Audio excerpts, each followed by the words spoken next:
Hello नमस्ते सबैलाई। अच्छा तपाईले यो भिडियो हेर्नु भएन एक्चुअली द लस्ट वेको के हुन्छ अमेरिकन नेपालमा घुमिरहेको हुन्छ एक्चुअली यो केस हेर्नु है। यदि पैसा लियो भने लियो नत्र म भोलि आएर धर्ना बसेर लिने हो। मसँग जति पैसा लिएको त्यति यसमा लिने भए लियो नत्र मसँग भोलि यो नेपाली पुरै हुन्छ। I don't know what you're saying. What do you saying? अब नेपालमा के भन्ने यस्तो मान्छेहरु पनि छन् यार, के भन्ने जुन चाहिँ टुरिस्ट पोखरा एक्सप्लोर गरेर हुन्छ कन्ट्री साइडतिर निस्किन्छु भनेर चाहिँ निस्क्याउँछ। त्यसै निस्किँदै चाहिँ उले यतिकै घुम्दाखेरि चाहिँ would offer me a food भनिसक्छ। अनि त्यसपछि टुरिस्ट हो अभियसली यार, जहाँसम्म उले हस्पिटालिटी कस्तो छ भनेर चेक गर्न खोजिरहेको होला त्यो आफ्नो ठाउँमा।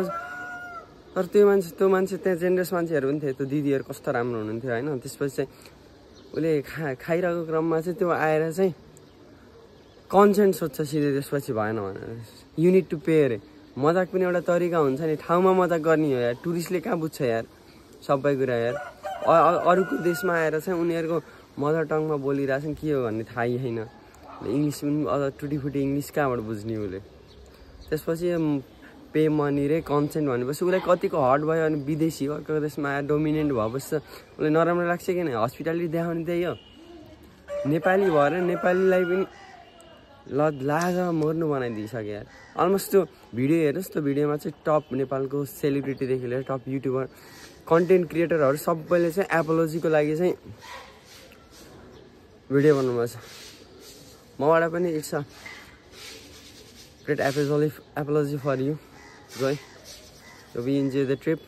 यस्तै चाहिँ नेपालमा सबै ठाउँमा राम्रो मान्छे हुन्छन् भन्ने हुन्छ, सबैमा चाहिँ 1-2% मान्छेहरू हुन्छन् त्यस्तै नराम्रो मान्छेहरू, जसले चाहिँ एउटा समाजमा चाहिँ आफ्नो नराम्रो छाप बनाइरहेको हुन्छन्। जसले चाहिँ त्यो मान्छेले गरे। अझ ब्याङ्कको म्यानेजर रहेछ, ब्याङ्कको म्यानेजरले गर्ने काम त्यस्तै हो, लाजेको मर्नु।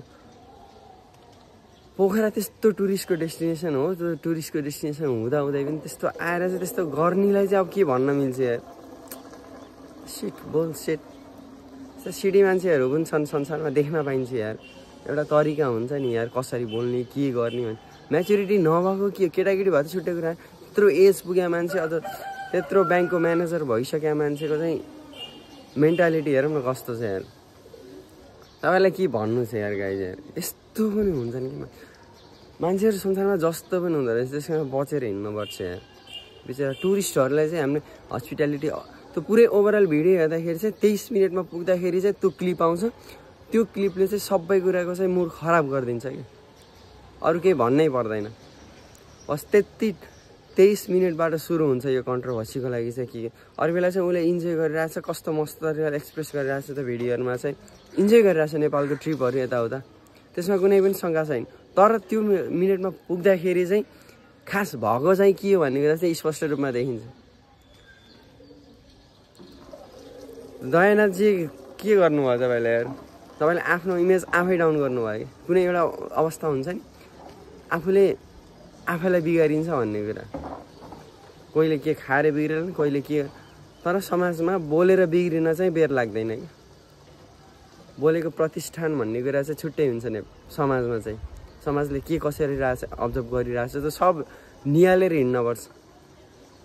तपाईँले गल्ती गर्नुभयो, अझ उहाँले माफी राखेको भिडियो पनि राख्नु भएको छ। तपाईँले टिकटकहरू युट्युबमा हेरेर हेर्नु भने चाहिँ फेसबुकमा लाइभ आएर उहाँले राख्नु भएको छ, त्यसमा हेर्न सकिन्छ जतै पनि। त्यस्तै हो, गिभ रेस्पेक्ट टु फरेनर्स। हामी अब कुनै देश गयो भने पनि उहाँलाई उता रेस्पेक्ट गर्छन् नि, अरू देशबाट हाम्रो देश घुम्न आएको छ भनेर चाहिँ। So you must respect the foreigner. Hospitality भन्ने के हो चाहिँ देखाउनुपर्छ है, अरू जे होस्। उसको च्यानलमा पनि रेट अफ ग्रोथ पनि हाई भएको छ अहिले पुरै। अलमोस्ट टिकटकबाट सुरु भएको चाहिँ भाइरल कन्टेन्ट चाहिँ अहिले पुरै ओभरअल फेसबुक युट्युब इन्स्टा सबैतिर चाहिँ ओभरअल्ली फ्लो भइरहेछ। मान्छेहरूले हेर्दै त्यसपछि उसलाई कमेन्ट गरिरहेछन्। उसलाई एपोलोजीको चाहिँ एउटा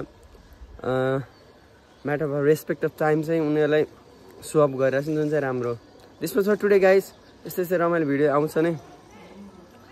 जोलाई चाहिँ आई अल्सो एपोलोजी फेरि पनि यस्तै छ guys. This was by by.